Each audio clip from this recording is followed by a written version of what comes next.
Review.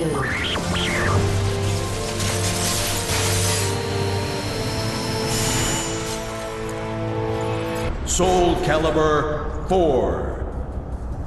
Fight! When Soul Calibur was released for the Dreamcast almost 10 years ago, it set a new standard for fighting games on home consoles. Subsequent entries in the series haven't changed much as far as the weapon-based fighting mechanics go, and they've introduced new features and gameplay modes with varying success. Soul Calibur 4 is no different in that respect. The fact that it's the first to have online play is a great addition, but while the visuals have improved and the gameplay has undoubtedly evolved, it still feels very familiar. KO!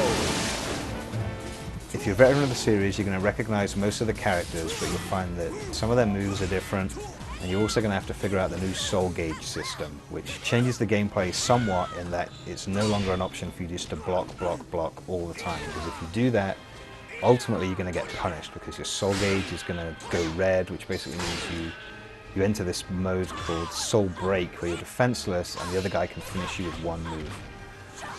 If you're a newcomer, you don't need to worry about the fact that you haven't played with these characters before, because they're all really easy to pick up. Once you know how to play one character, you can do reasonably well with any of them. If you're a big Soul Calibur fan, you're not going to find a huge amount that's new here, and the really big draw is going to be that this is the first game in the series to have online play. Soul Calibur 4's online play is great, not because it has a lot of modes to choose from, because it really doesn't. The options that you have, they're limited, but they do everything you need them to do. So you can choose, do you want to play unranked matches, or you can play ranked matches. The only other options you really get are, do you want to use arcade mode characters or special characters? The only difference is that arcade mode characters are basically all playing on a level playing field. It's exactly as you would find them in the arcade, and the gear that they're carrying and the armor that they're wearing has no bearing whatsoever on their stats. When you're playing the special mode, you're almost certainly going to want to use a character that you've customized to some extent, or one that you've created from scratch. That's because it's possible to tweak these characters so that they really suit your playstyle. The great thing about the character customization is that you can make a character more specialized, but you don't actually make your character better. So like all fighting games, Soul Calibur 4 is definitely best played with friends, whether it's on your couch or online. But it does have some single player modes as well. There's an arcade mode, which is basically just a sequence of 8 battles, and you unlock 1 or 2 new characters along the way. There's a story mode, which is kind of disappointing given the stories that have been in previous games. The best single player mode is the new Tower of Lost Souls mode, which basically tasks you with ascending this huge tower 1 floor at a time, and on every floor it's like a mini survival mode, because you have to take on multiple opponents, but you don't get to replenish your health in between fights at all. The other neat thing about the Tower of Lost Souls mode is that on every level there are treasure chests to unlock, and you can only get those by fulfilling really specific criteria when you win your fight. Every treasure chest contains a piece of armor, which obviously you then get to use in character customization.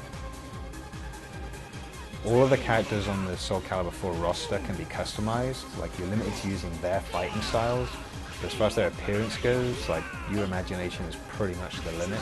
The Star Wars characters, unfortunately, cannot be customized. In terms of gameplay, none of the Star Wars characters are a really great fit with the rest of the Soul Calibur 4 roster, but they're not so far removed that they break the game or anything like that. Darth Vader, for example, isn't that different to the rest of the guys on the roster. I mean, he uses a few force powers. In terms of his size and his weapon, he's a reasonably good fit. Yoda, on the other hand, is kind of crazy because he's impossible to throw, and he's so small and he jumps around so much that he can actually just be really hard to hit.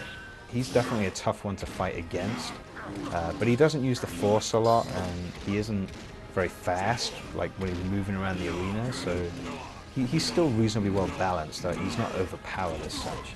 The Apprentice, on the other hand, now that guy does feel overpowered. Not when you're using him and not in multiplayer, but when you encounter him in single player, he will almost certainly be the first enemy that really gives you problems, because he uses the Force very liberally, he just throws it around you.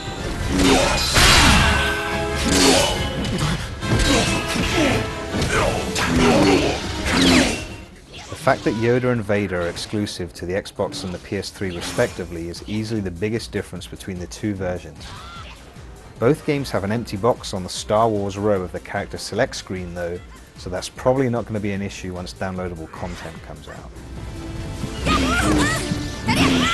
You should definitely buy Soul Calibur 4, but which version are you going to get?